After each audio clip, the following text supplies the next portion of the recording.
Hello বন্ধুরা, তোমরা সকলে কেমন আছো? আশা করি সবাই ভালো আছো। আজকে আমরা খেলতে চলছি নিনজা রাশি আবারও। আর আজকে আমরা লেভেল 2 কমপ্লিট করার চ্যালেঞ্জ নিয়েছি।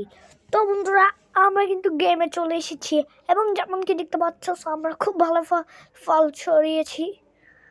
তো আমাদের অনেক ভালো করে গেমটা খেলতে হবে। তো আমি আউট হয়ে গেছি, বাট সমস্যা নেই। এখানে আমাকে 3বার চান্স দেবে।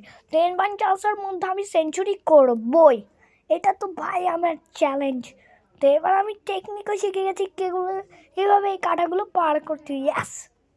তো বন্ধুরা, দেখতে পাচ্ছ যেমন কি, তো আজকে আমরা লেভেল 1 কমপ্লিট না করে থামবো না। তো তোমরা কি এরকম কমেন্টে জানো, তোমরা কি এরকম নিনজা রাশির লেভেল 1 লেভেল 2 গেম প্লে চাও? তাহলে কমেন্ট করো, তাহলে আমি অবশ্যই খেলবো। আমি খেলবো না তো ভাই, বলি নাই। আর নিনজা রাশি আমার অ্যান্ড্রয়েড ফোনের সব থেকে প্রিয় একটা গেম। হ্যাঁ, তো বন্ধুরা, তোমরা আমাকে কিছুদিন আগে একটি কমিউনিটি পোস্ট দিয়েছিলাম যেখানে আমি Minecraft versus free fire pro max. তো বন্ধুরা, আমি তোমাদের জন্য চেষ্টা করবো ফ্রি ফায়ার প্রো ম্যাক্সের ভিডিও আনার। বাট ভাই, আমি কখন আগে ফ্রি ফায়ার ম্যাক্স খেলি নাই, তো জানি না কীভাবে খেলতে হবে। তো আমাদের লেভেল 1 লেভেল 2 ইজ কমপ্লিট। তো বন্ধুরা, এই ছিল আজকের ভিডিও। ভালো লাগলে একটি করে লাইক এবং সাবস্ক্রাইব করে আমার চ্যানেলের পাশে থাকো এবং বেল আইকনের ঘন্টাটি বাজিয়ে দাও। টাটা।